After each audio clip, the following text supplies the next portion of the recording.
Hey everybody, welcome to Beyond the Booth. I'm the Howard Channing along with Phil Harris, and our guest tonight is Heath Hambrick. Um, I would say all the titles that he's got, but it would take up the whole show, so we'll Yeah. just skip that over and just basically cut it down to the sports editor of the Times Journal. Heath, Yes, thanks for sir. joining us tonight. All right, glad to be here. Looking forward to it. We're going to do a little football preview playoff show here. Talk about some of the games, and also talk about some of the games that have been changed from Friday to Thursday night. Um, I thought most of them had been changed, but then as we were coming on here, finding out that they are some still going to be playing on Friday night as of right now. But that is subject to change depending on what the forecast is, I guess. But well, no, today's Wednesday, so they're Yeah, I guess it's set in stone. Locked So in. yeah, it's done now.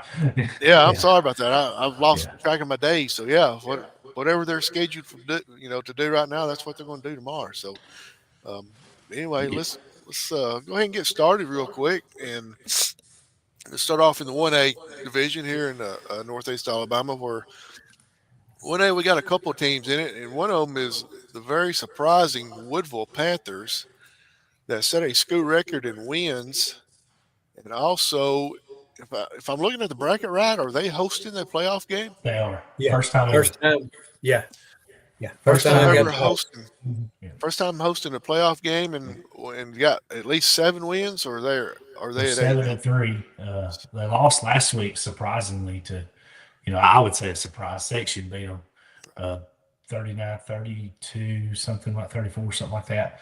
Kind of shocking. We talked about it on radio that we think they were going to be 8-2 and hosting that first round playoff game. And but just kind of shocking there. It's kind of a rival game, section Woodville in football. It's kind of become that in Jackson County for them. So, but Well, Coach Pope's done it. I think Yeah, Coach Edwards and his bunch, they have been sinking at the end of the year. This year, I think yeah, they improved a lot at the end of the year, and that was the same way with Ider. yeah. They Agreed. both those teams tanked last year, so they were both on an upswing. So really, yeah, it probably was an upset, but I wasn't surprised that Section put together a good football game. Yeah, and these two teams, Woodville's, they're playing Meek's out of Winston County, but they played one team. They got one common opponent. They played Cherokee. Meek beat them 52-6, and then Woodville got the win 40-16. So if you judge off that, it should be a pretty good matchup. Meek scoring one more points on offense than Woodville is, but I, I I bet it will be a packed house at Fraser Field tomorrow night or Friday night. They're playing Friday um, in Woodville. That was going to be my question. Has that game changed or not? So you're saying it's still going to be Friday night, Yeah, there's only two games in Jackson County that's moved. Scottsboro moved, and North Sand Mountain, which North Sand's on the road. We'll talk about that a little later. right? But yeah, Absolutely. Phil, you got Woodville and Meek. Your thoughts on this one? To me, it's a dead even matchup. The thing is, their Meek is a perennial team that makes the playoffs quite often, and of course, Woodville playing at home. I think that makes that kind of even. And now we know though that weather conditions are going to be a factor. Who's going to be able to hang on to the football? Yeah, absolutely. And let me back it up just for a second. We're really surprised that Woodville ended up getting beat by Section this past week. It seems like. Do y'all two think that maybe Woodville was kind of overlooking Section just a little? I don't know. I wouldn't think so. It being to me a rivalry game for them, I wouldn't think they would overlook that and an opportunity to go 8-2. So Yeah, I wouldn't think so. I just think that Coach Edwards' team has improved a great deal, and they just played well. Good deal. All right, we'll move on in Class 1A bracket down a couple to Hackleburg. We'll be hosting Spring Garden. Spring Garden, a little bit of a down year this year compared to years past, but it seems like they're just becoming a more playoff year in year out team. yeah, and this game has been moved. It will be played tomorrow night. Hackleburg did move it. Um, they haven't played any common opponents. That's a trip for Spring Garden too, going to Hackleburg. That's say West Alabama. Yeah, I Well, don't know Heath, let's be exactly. realistic about it. Anywhere Spring Garden goes is a trip. Yeah, Yeah, yeah, it's a trip. yeah, But they've yeah. never It met takes a while before. just to get. It takes a while just to get to center. Yeah, yeah, Yeah, yeah. Uh, but both teams are scoring about the same on offense. Defenses have Hackleburg's probably got the better defense. They've had 3 shutouts this season, so should be interesting to see how the Panthers do over there. Um, but they have never met on the field. The one time they have, Spring Garden won it. They played one time. So I'm sorry. yeah. What I believe in this. 'Cause of course, Spring Garden. I've seen them play, and they lack a little bit on the defensive side of the football, but offensively, they're that same old physical style, good running quarterback, great running game. So basically, what Spring Garden's secret is to win the football game, they're gonna have to control the football. Yep. If it gets to be a scoring match at all, I really believe Hackleburg's at a big advantage. I agree with you. Yeah. I agree with that. Do you think the do you think the rain's going to have much to do with this game? Affected any? No, it's tomorrow night, so I don't think it'll be Okay, okay. anything happen tomorrow. My So, fault. I didn't hear that part of it. So, no, you all right. We'll move on to the 2A classification. As far as I know, that's all of the 1As that's in our yeah, kind of viewing area to a certain extent. So we'll move on to 2A and start off at the top of the bracket with Pisgah hosting Tanner. And, you know, that game is going to be on Friday night, I believe. yes, it is. And so let me start the question off with: do you think the weather's going to affect either one of these two teams? Because Pisgah does like to throw the ball around. Yeah, it could. It'd be interesting to see um, how they. I don't know Coach Gilbert and what they might do as far as running the football, but um, whoever can make the least amount of mistakes in the rain, if the rain holds off until late in the ball game, and which judging by the weather, some of it may not move in until 8 o'clock. So you may have a first half that's dry, and then the second half may be a gully washer. So who knows? But I give the edge to Pisgah because it's at home, and Coach Gilbert and the staff, I think they'll have them ready. Yep, Phil. Well, yeah, I agree with you there. And Pisgah may stick to the ground game. One thing about what Tanner has been lately, often they're really a team that's real hot or real Mhm. cold. And a lot of times their Achilles heel, they tend to make mistakes and beat themselves. So I'm gonna guess that Pisgah's probably gonna play it close to the best and get after them on defense and force them into mistakes. And I think Yeah, that's kind of the way this game may go. And I think that really puts Pisgah at a big advantage because often Pisgah's not going to beat themselves. no, they're not. And that these two teams have played four. This will be the fifth time they played. They played in regular season in 20 and 21, but this will be the third time they've met in the playoffs. So Pisgah holds a 3-1 edge in the series. And Pisgah's passing attack is not necessarily down the field; it's more of screen passes, Mhm. wide receiver screens and stuff. So it's not like having to throw the ball down the field; you're just kind of throwing it sideways. So it may not affect them that much. So we'll wait and see. Moving on to the next one in the bracket will be Red Bay hosting Sandrock. Talking about another travel there. Yeah, that's Sandrock going tricky. to Red Bay. I think Yeah, when's that game? Does anybody know? it's tomorrow. They Tomorrow. moved to tomorrow. Yeah, So I think Sandrock is leaving around midnight to be able to get there in time tomorrow. maybe. The distance that they're having to travel. No, Yeah, it is a long travel. I've made that trip once or twice to watch some playoff games, but you know, Red Bay is really hard to beat when they're at home. yeah. They are. They're 13-5 at home in the first round all time. Um, Coach Nelson at Sandrock came over from Sylvania last year. They won 2 games late in the season to get in the playoffs, and good for them and getting there. Going to be a tall order. Red Bay's 8-2, and they've lost to University Charter School out of South Alabama and Phil Campbell. So, and they're scoring a lot of points, 37 points a game. Red Bay. Yeah, of course, this is the best Red Bay team they've had in a while. I think they've Wow. been a Yeah. little bit down. because usually they were one of those perennial playoff teams. So they're just now getting back up to the old Red Bang. And Coach Nelson's team really improved over the course of the year, especially when they can throw the football. They're very effective. And so this is going to be kind of a building block, I think, for Sandrock, no matter what happens. I mean, of course, they're going over there to win. There's no doubt about it. But this is going to be good for them to get to play an extra game because I think the program, he's got them kind of on an upswing. So, we'll see what happens. The pressure's on Red Bay. Really, Sandrock has nothing to lose. Just go play and see what happens. This is a first time that Sandrock's ever went over there. They played one other time before, and it was in the second round, and it was at Sandrock. So, but Red Bay won that one too. So, Red Bay's 1-0 all time. Before we move on, we got a question from Larry Wells. He's wanting to know: are any local games going to be on the radio? Are y'all covering anything? We've got Scottsboro will be on 101.7 tomorrow. I think Phil. I think Power is going to carry Geraldine tomorrow night. Yeah, 107.5 is going to have Geraldine on. Yes. Yeah. And then obviously Gunners will be on.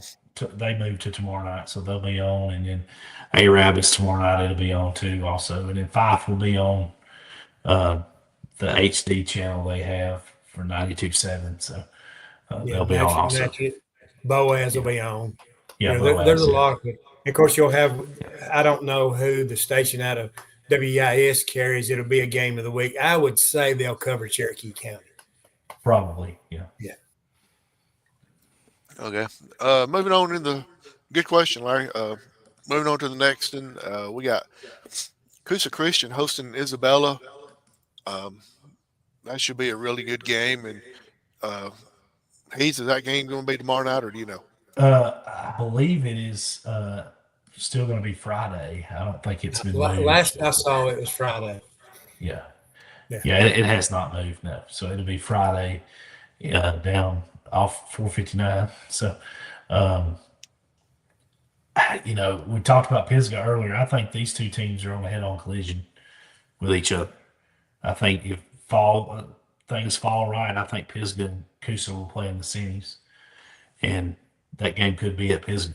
So I know we're getting ahead of ourselves, but you just look at it.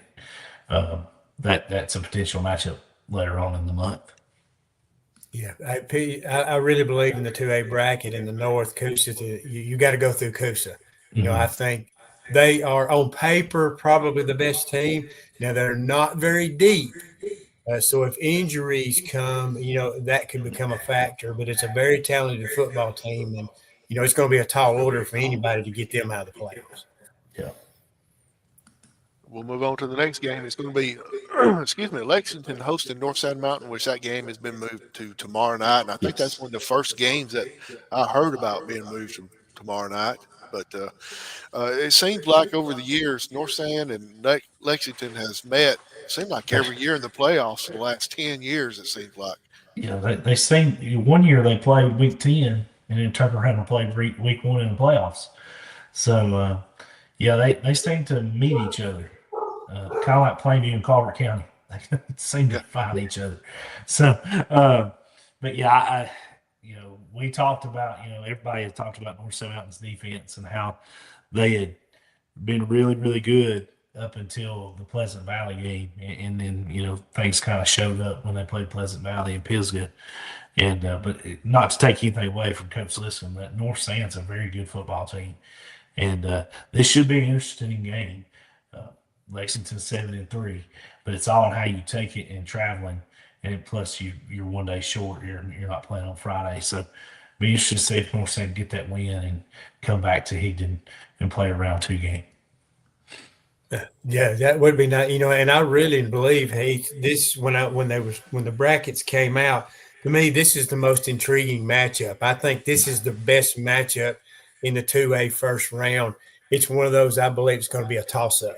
I think it's I wouldn't call them great teams, but two very quality football teams going at each other. The difference is they're both scoring 40 points a game.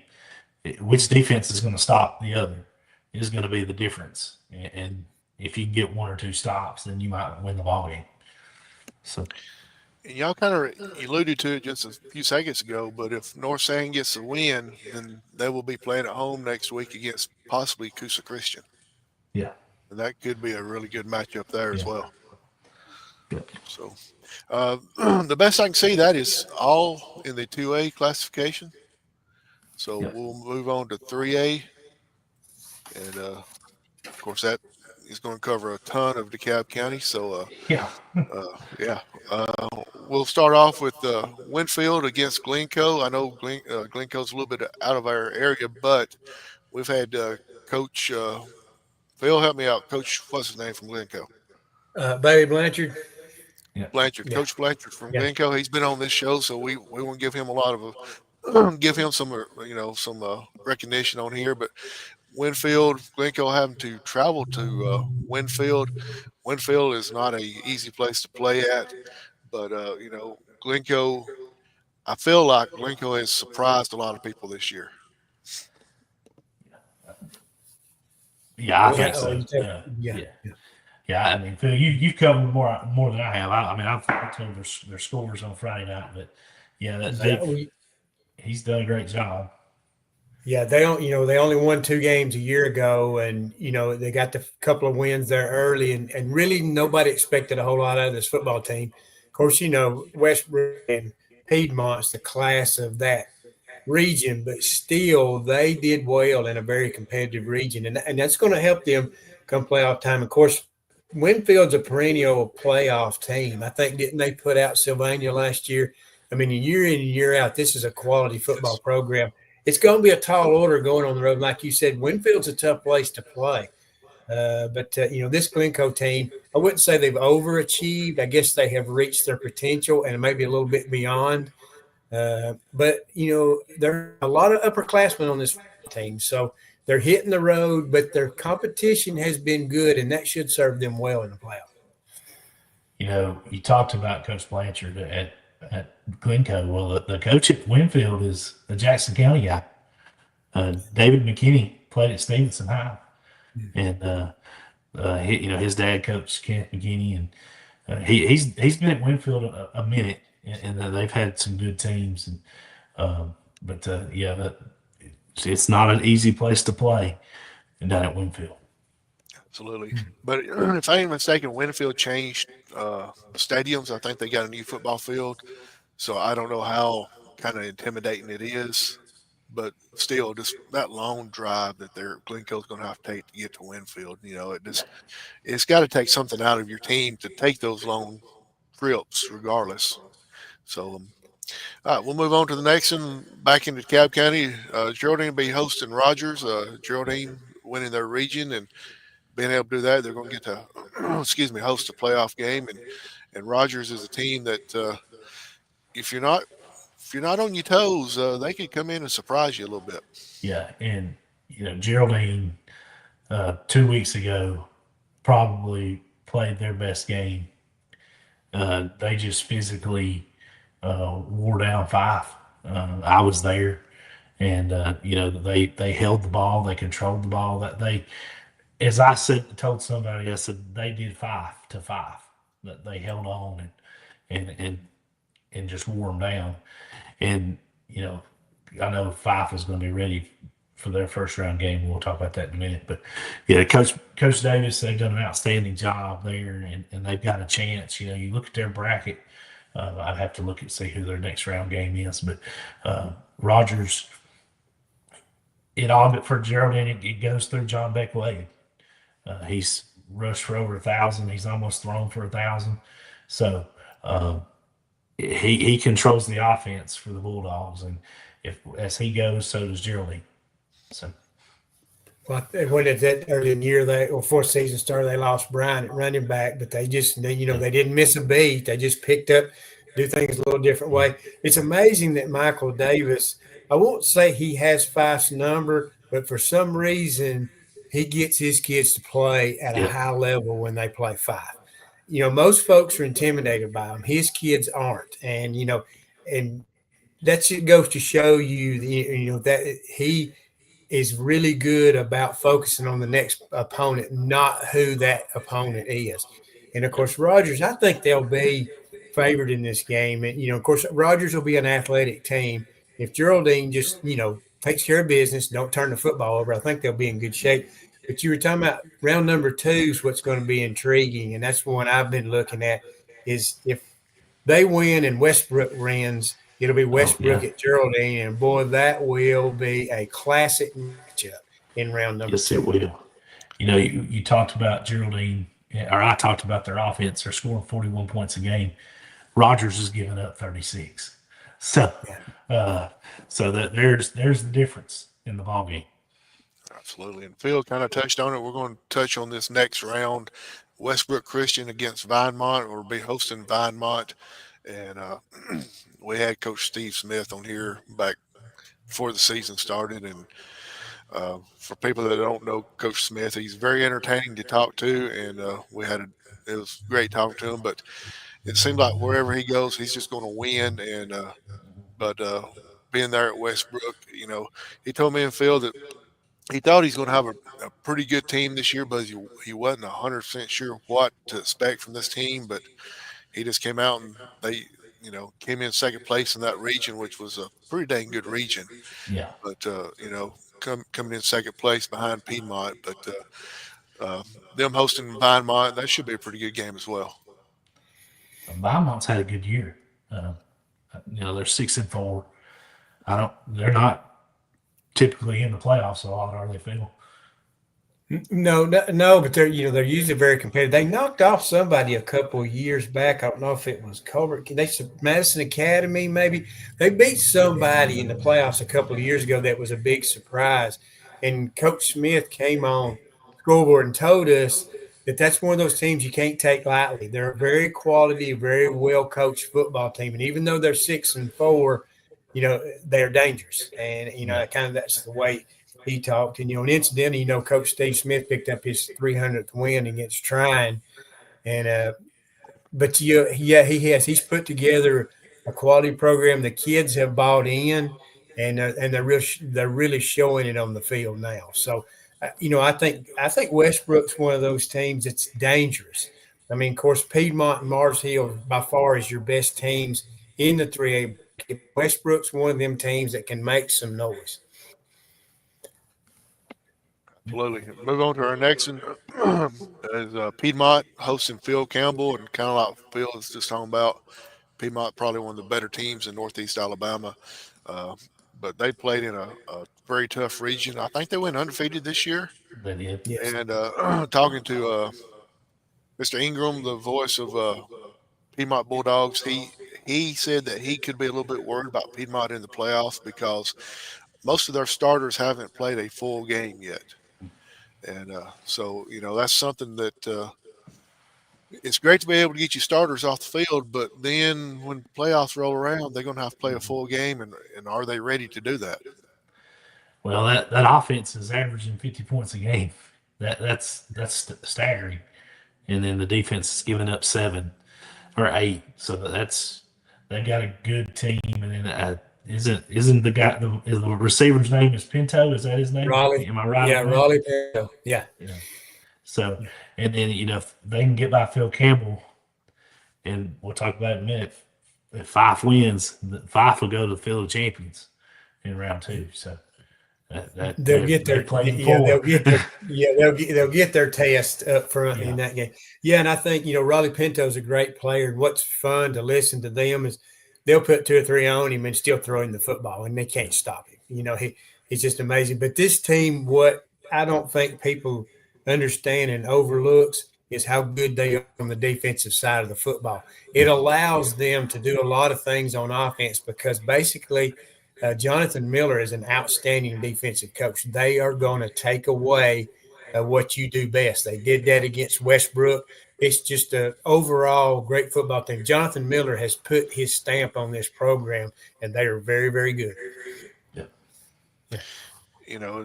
There's a lot of teams out there that has great defenses, but you don't hear much about them because everybody's all about the score and how many points a game Mhm. are you getting and all that. But there's a lot of great defenses that's going to be in this playoff that's giving up little to no points at all.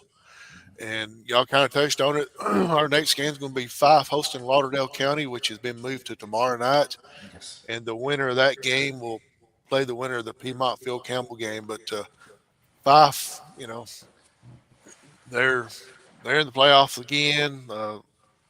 What what they're going to do. They're just going to try to manhandle you and run you and wear you out. Yep. And it all starts with Ryder Gibson. It starts with him, and as he goes, so does Fife, and he's rushed for 1,500 yards. They've had a week break. They were off last week, so they've been preparing. As this matchup was pretty much known last week, that before Friday night, that this was who Fife was going to play, so that they've been ready. And I look for the Red Devils to take care of business and move on to round two. Now, both these teams are going to run the ball. I looked up Lauderdale County stats. They don't throw it a whole lot, so they're going to run. I think they run the wing tee. So it'll be game may be over at 8:30. Yeah, could be. Yeah, that's true. Yeah, but Yeah. the good thing, now Lauderdale County, you don't. I mean, over here people might not know a whole lot about them, but they're like Winfield. They're a perennial playoff team. They're Mhm. in there every year. Uh, they started off the season like a ball of fire. We're really playing well, but hit us kind of the skids at the mid part of the season. But they Yeah. finished up strong, and they are in Rogersville, and they're a quality program. They're going to give Fife a look. Now I don't know if they can hang in with Fife for 4 quarters, but they're a team that's probably going to give Fife a fit for a half Yeah. anyway, because it's a well coached team and a great football program. They're not going to lay down. They had a tough stretch in the middle of the season. They Hmm. played Calvert County, played Mars Hill, and then played Brooks. So that's a tough stretch. Yeah, yeah, and they didn't fare very well in any of them. No, And Fife, if I'm not mistaken, y'all can correct me if I'm wrong, but Fife is heading into the playoffs with a 6-2 record, only seven playing and eight. two. Is it 72? Seven. Yeah. Yeah, they're 7-2. Okay, I thought they had missed 2 games this year. No, Well, they're they had, seven and but two. yeah, but they picked up the Maplesville game. Yeah. Okay, They would all right, have had just 8. okay, all right. So anyway, still, most teams will be tickled death have a record like that, but Mhm. for Fife, it's a little bit disappointing having 2 losses in a season. Yeah. Yeah, So you got to give Geraldine and Maplesville credit. That's two good football teams they lost to. It is. yeah, Yeah. absolutely. So moving on, Colbert County, someone we was talking about a little bit earlier, power playoff perennial team, year in and year out. Seems like will be hosting Collinsville Panthers, and wow, talking about a ride now. Collinsville going to Colbert County, that's going to be a long trip for them. But Heath, is that game going to be tomorrow night? It is Friday. I talked to Coach Willingham yesterday, and he said no, the game's going to be Friday. Um, so they'll make the trip to Leeton, Alabama, and I've been there one time, and it was the coldest game I've ever been to in my life. Um, I literally was doing sideline. It was a Plainview game, and go figure, it's Plainview in Carver County. But I wore my hunting mask because it was so cold on the sideline. So, and this is Calvert County's 49th appearance in the playoffs all time. So they've been doing it for a long time. But Collinsville has an offensive weapon that has probably not been seen in DeKalb County in a long time. Mason McAteer, which I know he's been starting since the eighth grader. He is if he has a 300-yard game Friday night, he'll pass for over 3,000 yards this season, and then he's also rushed for over 1,000. So, which is that's a pretty good feat when you throw for 3,000 and rush for 1,000, and you've scored 28 touchdowns in the air and another 15 on the ground. So he's the offense, and he's got two weapons that he can throw it to, and Silas Adams and Gavin Lang, who both have got 1,000-yard receiving seasons. So Collinsville's going to want to throw it around, and Colbert County's going to probably. I would assume Colbert County still runs the football. I don't know if that's changed much, but they're probably going to want to keep him off the field. Well, I know Colbert County, this is probably the best team they've had in a while. Their only region loss was, of course, to Mars Hill. Yep. But this team has been steamrolling folks. So Hmm. this is going to be a very quality opponent for Collinsville. But then on the flip side, this Collinsville team is the best one they've had in a while. Yep. Even though they're 8-2, they put up a fight against Geraldine, lost 28-18 in the Fife game. They played well in the first half and had a couple of bad breaks to start the second half, and the wheels kind of run off just a little Yep. bit. But they stood toe to toe for with Fife for a while. So this is a good Collinsville team going over there. And we're just talking about what McAteer has done. He's done it against the weaker opponents, but he's also done it against the better opponents. So uh, this is going to be a great matchup. This is one of them you would if you're out there want to go watch a football game, driving over to Layton to go watch this one. I believe this one will be a good one to go see. We kind of talked about it before we went live. We knew that we know that Collins was going to throw the ball around a pretty good bit, and Colbert County knows that as well. So that might be one of the reasons they didn't want to move it to a Thursday night to Yep. see if that will hurt Collinsville in the weather a little bit as far as throwing the ball in the rain. Yeah, it could. I mean, we Yeah. just according to when it comes in. And one other game I want to touch on too. Of course, Mars Hill's the number one ranked team in 3A, but they're hosting Whitesburg Christian. And a little shout out to Whitesburg, 5-5. That's a 6-year program. First time that they have made the playoffs. So this is a monumental history game for them. I know they Hmm. practiced this week over at Milton Frank Stadium to prepare to play over at Mars Hill, and because they play on the turf. But this Whitesburg Christian football team, they've kind of been a doormat for the first 3 or 4 years, but they're starting to come along. This is one of them programs. Watch out, they're up and coming. Yep. Absolutely. So we're going to move on to the 4A classification. Good Hope will be hosting Cherokee County. Cherokee County, somewhat of a down year compared to the last couple of years, but still making the playoffs, and that's all you want to do is just get in there and see what happens. This would this is the 4 seed I would not want to see if I was somebody, and Mhm. because Cherokee County is a pretty good football team.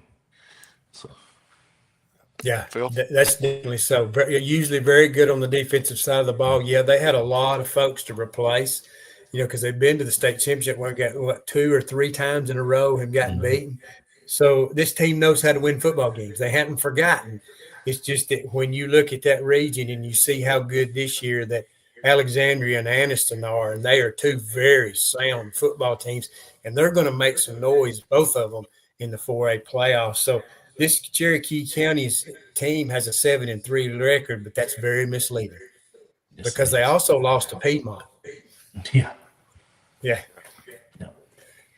Move on to the next one and back into DeKalb County where Plainview will be hosting Brooks, and that game will be tomorrow night Yep. at Plainview. And uh, Brooks is a Plainview. pretty decent team. So if Plainview's not ready, they could something something bad could happen. Yeah, Plainview. Brooks is going to be a physical football team. They're going to come in and they're going to have athletes, and which Plainview's got some too. And it all starts with the quarterback, Owen Hope, and uh, Brody Hodges, who runs the ball. But, you know, we've talked about Plainview's offense all year long and how big that offensive line was. But defense has played well, too. They've had a good year defensively. Obviously they gave up some points against Pisgah earlier in the season and North Jackson. Um, but probably their best game of the season was Madison Academy, and just winning that one and sealing up the region championship that night. Coach Pruitt's done a great job, and 10-0 for the first time in 25 years. So, yeah, 26, I think. Yeah, 26. So they've had a good year.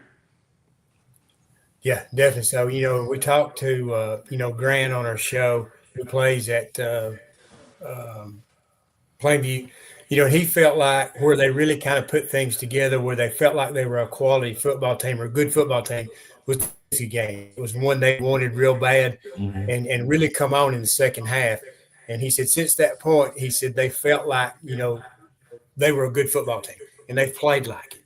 And there's no doubt about that. Offensive line has done a great job. Owen Hope has really come into his own. That was the position going into the first of the year that Plainview and Coach Pruitt said it. We don't have a quarterback, so Owen Hope stepped into that spot and has made the best of it, and just really grown to his own as the year has gone on. And I think the reason probably they put Owen at quarterback, he's a playmaker. Yeah. He's a basketball player and he's a playmaker. So naturally, a coach is going to tend to fall to that, and it's worked out well. This is one of those where you pat Del Pruitt on the back and say you made the right choice. And so, yeah, Brooks is a dangerous team. Now they're turnover prone. They're always athletic, but they will turn the football over. And I believe that's where if Plainview can create turnovers, they can handle this Brooks football team. Absolutely. We'll move on. Excuse me. We got Deschler hosting North Jackson. North Jackson. You never know which North Jackson team you're going to see. One week they're going to light the scoreboard up, and the next week they're struggling to put points on the board. So if you're North Jackson fans, you're hoping you see the offensive team this week. Yeah. You want to talk about teams who just somehow find themselves in the playoffs? It's this or North Jackson. Yeah, North Jackson's led by Nick Price Jr., who's rushed for over 2,000 yards. So to have a chance, they're going to have to play ball control and keep it away from Dissler over there in Tuscumbia. A lot of distractions this week over there. If anybody's been watching the news, you know what's been going on over there at Dissler. But yeah, Coach Hollis has done a great job. It's 7-3. I wouldn't have thought they would make the 7-3 this year, and they almost beat back, or probably should have beat Madison Academy. Lost to them by 1 point. Had a 21-point lead in the fourth quarter and got beat. We were talking about Winfield earlier, and I don't mean to backtrack, but this is a funny story. In 2001, Winfield and North Jackson played in the quarterfinals at Winfield. Well, when you travel, you take footballs to warm up with. They got left in Stevenson. Somebody had to come back and get them. So, yeah, it was not a good night. Luckily, they didn't win the ball game. So they didn't have any balls to warm up with. So that's a funny story there. Yeah. Phil, North Jackson Deschler. Well, of course, we know that, of course, North Jackson, they lost to Scottsboro, played well against Madison Academy, let them off the hook. I think Madison Academy got an onside kick after a score to cut it to 7, and then scored and got a 2-point conversion and won it. So that's one where North Jackson would be hosting this week if they let that one get away. And, of course, they played Plainview, and, of course, that was for a home playoff spot, basically, and Plainview was able to win that one. So quality football this year out of that 4A Region 8. There's some good football teams. So I'm not going to write North Jackson off. I know it's going to be tough to go to 9-1 Deshler, and Deshler's back on the map again. But still, I'm not. If somebody can beat Deshler in the early rounds of the playoffs, I think North Jackson has the team that can do that. Absolutely, and I think that'll finish up our 4A. So we're going to move on over to 5A. We're going into Jackson County, where Scottsboro will be hosting West Point, and we know why that game was moved over to Thursday night, because Coach Van, he enjoys throwing that ball around every once in a while. Yeah. These two teams, I still can't explain the Brewer loss. Scottsboro, I can't explain that one, but you take that away, they've had a pretty good season. Lost to 9-1 Fort Payne team, played a tough Clay County team down in Lineville, and then obviously played Marshall Bible last week. So they played a tough non-region schedule. And both of these teams have played one team. They both played Brewer and both lost to Brewer, but they never played each other. So I look for Scottsboro to come back and be ready to go. And Jacoby Evanson is going to run the ball, and you're going to have to stop them, I think. And I think the Wildcats, I'm going to go ahead and I think they're going to win tomorrow night. Yeah, it's been outstanding to watch Jacoby Edmondson, and he's had a great year. this year. They've had to lean on him a lot, Mm-hmm. but he has come through. Yeah, that Brewer loss just I just kind of still scratch my head. Mm-hmm. But yeah, you got to give Scottsboro credit, a very quality schedule, and I think they're ready for the playoffs. West Point, the region they're in, of course, Fairview won that region. And I'm going to tell you something. Tomorrow night, or whenever Arab and Fairview plays, Arab's 4-6. Don't be surprised if Arab don't get Fairview a fit, They because play. really, They, yes, Sardis gave Fairview a yeah. fit. Yeah. They So play tomorrow. is it tomorrow night? Yeah. So and Arab don't have that far to travel either. So I feel like Scottsboro, has an outstanding chance of getting past the first round, and really they have an opportunity to pass the first two rounds. Mm-hmm. Where here lately they've been running into that region where you have where Moody comes out of, Moody and Yep. Leeds and all them, and those teams are very, very good. Well, they've dodged that this time. So I believe Yeah. if Scottsboro can get past this first round, they got a chance to make some noise, because, like we would talk about, that 6-4 records is very deceiving of how good this football team is, because of the difficulty of their schedule. Yeah. Uh, I think it was week 8. Uh, a game in Birmingham kind of helped went in the favor of Scottsboro. Carver beat Corner, and it flipped that region upside down and pushed. It pushed Ramsey up one, so Ramsey would have to play Fairview or Arab first. So other than that, they would have played Ramsey round 2. So it kind of helped them out there. Yeah, I'll tell you a team that you don't overlook is St. Clair County. The Saints are 9-1, best season they've had in a long time. Long time. They came up and mopped the field up with Boaz in the Jamboree, and everybody's like, "Well, is Boaz going to have anything?" Well, Boaz turns out to be 8-2, and now St. Clair County's 9-1. So it's a very good football team. But the good thing is, if Scottsboro wins and St. Clair County wins, they would get St. Clair County at home. Yeah. And Phil, you did a perfect segue to our next one. It's going to be Russellville hosting Boaz. Coach Luke Pruitt coming, leaving Pittsburgh, going to Boaz for for his first season. I think you said 8-2 Boaz.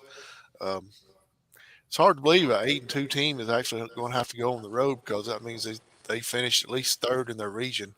But that region they're in is a pretty tough region there. Yeah, they lost to Gunnersville and they lost to Scottsboro, but other than that, they were able to escape and get through. And I think Coach Pruitt has done an outstanding job. This was a team they have won, over the last few years. He wasn't like he went into a program that hasn't won football games, but last year they had a lot of graduation losses. So really, nobody knew really what to expect out of this football team. I think if somebody said, "Hey, if you're going to make the playoffs," everybody would have said, "Okay, we'll take that."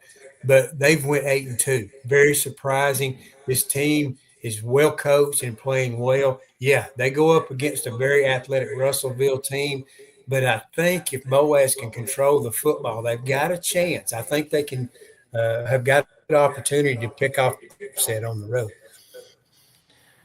Yeah, Russell's schedule.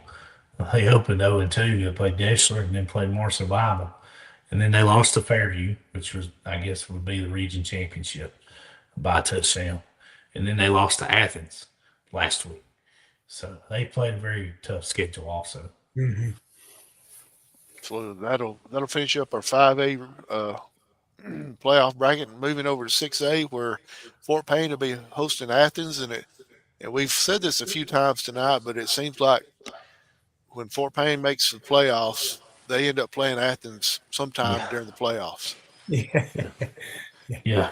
They've this will be the 7th meeting all time between the two, and Fort Payne has a win, but it was the COVID year because Athens had to forfeit because of COVID. So, but they played 3 common opponents. They all 3 played May Jemison, Buckhorn, and Hazel Graham. Fort Payne won all 3 games. Athens lost to Buckhorn 16-10.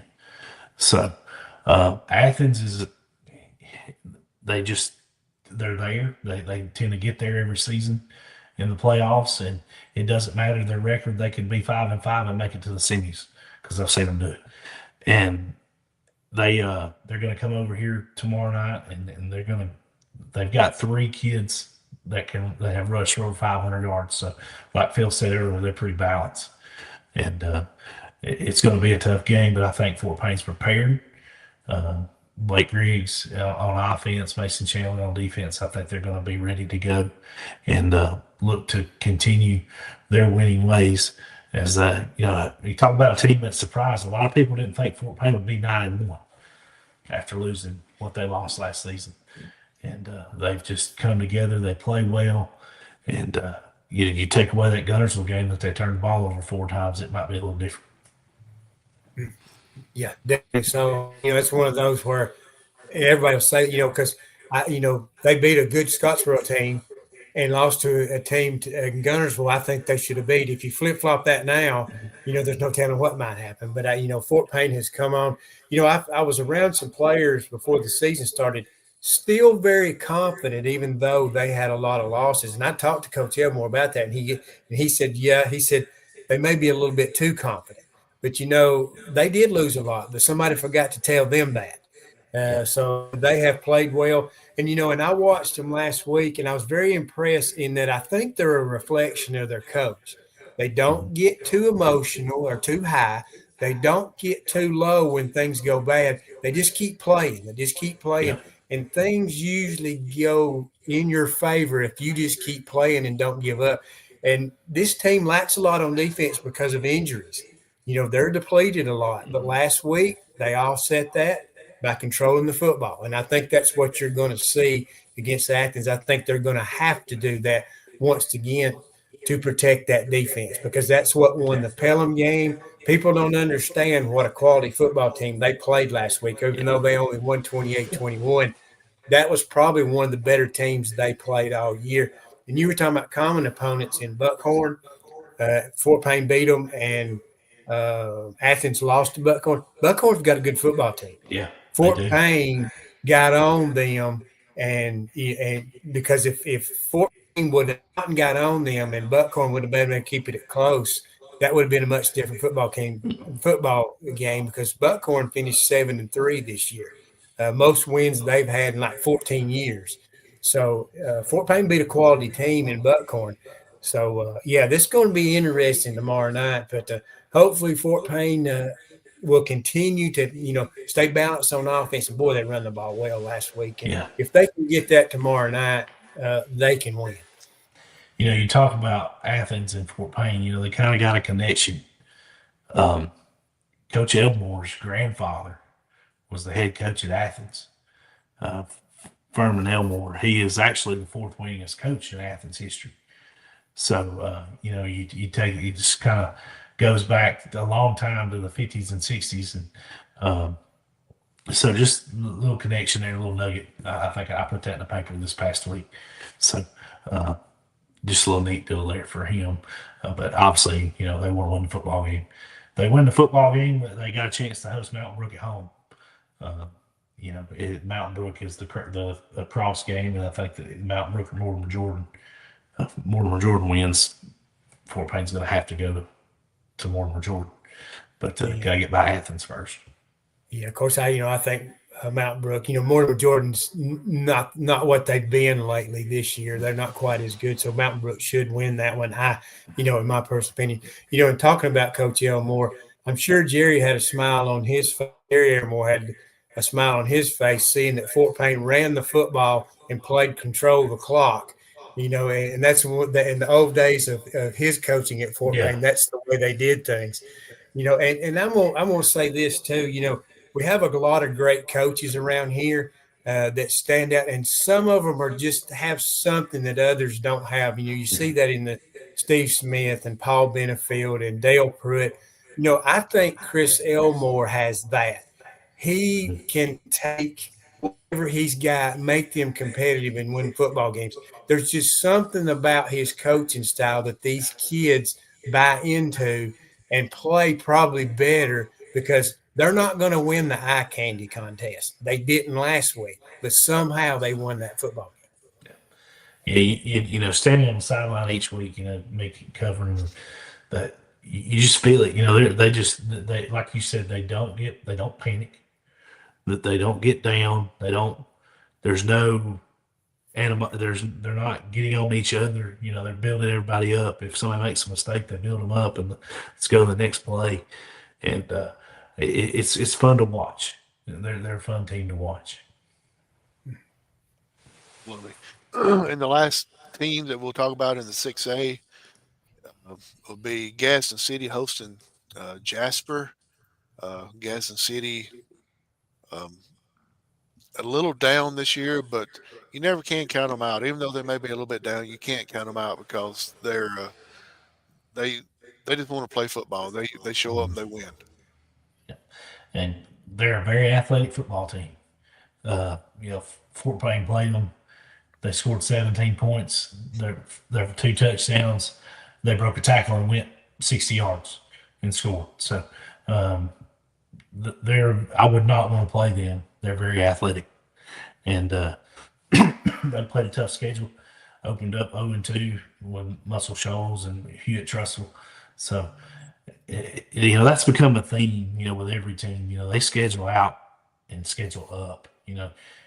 Years ago when you played area team, area scheduling, you only had 4 area games. You could schedule whoever you wanted to, basically, and it wouldn't really affect you down the road in the playoffs. But now you build your schedule and you get prepared weeks 1 through 10 for week 11 and so forth. And I think, if I was coaching, I would schedule up. I wouldn't care about the wins and losses. I would want what comes at the end of the tunnel. What is the prize at the end of the year, and whatever makes my team better is what I would want to do. Yeah, your guess is sitting like you talked, it's very athletic, but I'm going to tell you something. They're going to be playing a very quality Jasper football Mm-hmm. team. This team is very good. Uh, they played in the region with Muscle Shoals, Athens, and Hartselle. Hartselle's 9-1. Athens Muscle Shoals is 10-0, and Athens 6-4. But they had to play these teams. These are 3 of the top teams in North Alabama. Of course, the team that everybody's looking up to right now is Clay Chalkville. They're the number 1 team in Class 6A. They may be the best football team in the whole entire state.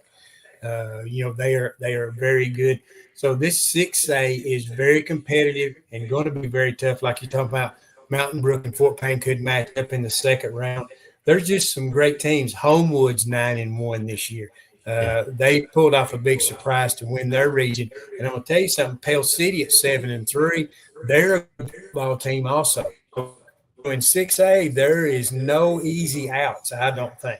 So it's going to be competitive from top to bottom. Absolutely, and that'll finish up our 6A. One team or one bracket I want to talk about in the 7A real quick, and then we'll be getting out of here. Central Phoenix City will be hosting Hoover. When's the last time Hoover had to travel in a first round playoff game? Mm. It's, it, Well, 2 years ago, they Or had to go was to it? James Coast. But Hoover has won 27 straight first round football games. That streak might come to an end. yeah, So, uh, uh, yeah, Central Phoenix, good football team. Coach Patrick Nix, um, and then Hoover. It's Hoover. They're 6-4, but look at the schedule they played and who they have to play week in and week out. And somehow them and Thompson, they have Thompson's number when it's the regular season. Now the playoffs is a different story. But should be interesting to see as they go down to Phoenix City and play down there. yeah. Phoenix City. No, Phil froze up. Yep. These 2 teams have played. They both played IMG. In Central lost 49-14. Hoover lost 34-13. So Central's they're scoring 47 points a game. If Hoover can't stop them, then they're gonna score as much as they want to. I think. Yeah. And for the people that's been on or watched these shows a lot, knows that Phil's internet service is not the best in the Yeah. world, so he'll freeze up every once in a while. And but anyway, Heath, if you will, tell us where you're going to be at tomorrow night, and uh, I know you're going to have a show Friday night, but tomorrow night you'll be covering who, and then tell us about the show on Friday night. I will be at Fort Payne tomorrow night since they're at home. We will have the show Friday night. We'll come on at 9:30 and go to 11:30. Justin Thrasher, the play-by-play guy, voice for the Wildcats of Scottsboro, is going to join me again Friday night. Me and Eli Sampson. Eli will be at Plainview tomorrow night. He'll be covering out there for us, and then Drew, the sports editor at the Sandmount Reporter, he'll be at 5. So we'll have our three papers. Jason's only got 2 games. He's got an easy night tomorrow night. So, yeah, I assume he'll be at Scottsboro, and then Friday night I'm sure he'll be at Woodville. That's probably what he'll want to be at with Woodville being at home and historic as that is. So, but make sure you check out all our local papers and read up on everything as far as the high school football. And boy, I've been working on round ball stuff. Basketball starts Saturday in our area, so it never ends. Absolutely. And your show on Friday night is on. It's on 98.3 Wild Country and 101.7 The Torch. We'll be on. We'll simulcast on both stations. Yeah. Is that a regular Friday night deal, or is that Yeah, just? we do it. We've done it since week 0, and we will go. We'll have this week, and then we'll have next week. We only go through the second round of playoffs. We're not like Phil and Jeff, where they go deep. So we once everybody's pretty much wrapped up around our area, we kind of we wrap it up too, because when you get to quarterfinals, you probably only going to have maybe 5, maybe one other one left in that. But it would be great if everybody can make it that far. But everybody eliminates everybody. So Yeah. But yeah, we'll be on, and it should be a fun show. And for Phil, he told us before we came live that they are doing an abbreviated show tomorrow night. Yeah. I'm, Yeah. I don't know what time. I guess 9 to. I think he said 9 to 10:30 tomorrow, Right. and then a full show on Friday. So, but He just sent us a text saying sorry, lost internet. So, yeah, but yeah, abbreviated show tomorrow night. Then I guess I'll have the full show come Friday night, and which Friday night show will probably be a little bit easier for them than normal because most of the games are taking place tomorrow night because of the weather. yeah. And so it'll make it a little bit easier. They will have a few uh, scores coming in on Friday night because there are a few excuse me, a few games that are actually going to be played Friday night. And Heath, you got that list in front of you. Who's playing when? If you don't care locally, So just go ahead and let everybody know. yeah, so tomorrow night, obviously Fort Payne and Scottsboro both play tomorrow. Fife plays tomorrow. They host Lauderdale County. Geraldine will play tomorrow night. They host Rogers, and then Plainview plays tomorrow night. They play Brooks, and then over in Jackson County, North Side Mountain will travel to Lexington. But there's also there's about 32 games across the state tomorrow night that they're gonna play. In 6A, like I say, Fort Payne, Clay Chalkville's playing tomorrow night. May Jennison and Muscle Shoals, Mountain Brook and Mortimer Jordan, Oxford and Parker. In 5A, Arab and Fairview, game in South Alabama, Beauregard and Northside. Gunnersville has also moved to tomorrow night. And then Scottsboro in Class 4A. 4A probably 4A and 3A's got the most. Asheville and Hamilton, Bibb County and Hanley are playing tomorrow. Plainview, like I said. Cherokee County, they'll travel to Coleman County and take on Good Hope. Fayette County and Alexandria play tomorrow night. Randolph and West Morgan also play in Class 3A. Dadeville and Southside of Selma. Glencoe and Winfield tomorrow. 5. Piedmont's tomorrow night. Randolph County at Thorsby. Now, I have no idea where Thorsby is. But Rogers at Geraldine. And then, of course, Whitesburg and Marshallville will play tomorrow night as well. And then in 2A, Faultville and Vincent. North Sun Mountain at Lexington. Sandrock at Red Bay. Sulligent at Southeastern. Winston County at Pleasant Valley. That's the 2A games. And then 1A, Raglan at Addison. South Lamar at Wadley, and then Spring Garden at Hackleburg. We kind of joked about it a little bit, excuse me, during the show, but and I hadn't noticed it until we started going through these. But there's some of these teams you can just pencil in, year out. They're Yep. playing each other in the playoffs. Yep. It's like North Mountain and Lexington has played. It seemed Yep. like every year for the last 10 years, and of Mhm. course, back in the '90s, it seemed like it was the Bears against Colbert I County. can. Yep. And then, Deshler and North Jackson have played a lot. Um, Fort you know, Payne and Athens is one as Fort Payne well. and Athens, Scottsboro and Athens. It's just odd that that those two, black and gold teams end up matching up with each other. Right. So yeah, there's been quite a bit that have played a lot in the playoffs. Absolutely, and should be a great rounds.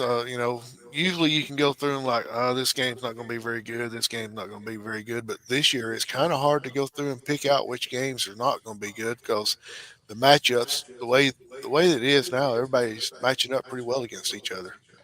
Yeah, like you said, there's some good matchups across all classifications. And I can That's the first time in a while that I can remember that. Normally you have that one seed that's playing a very, very bad four seed that just snuck in. Uh, if you're, we were talking about it off air. If you're South Pittsburgh in Tennessee, you're playing an 0-10 team in the playoffs, makes no sense.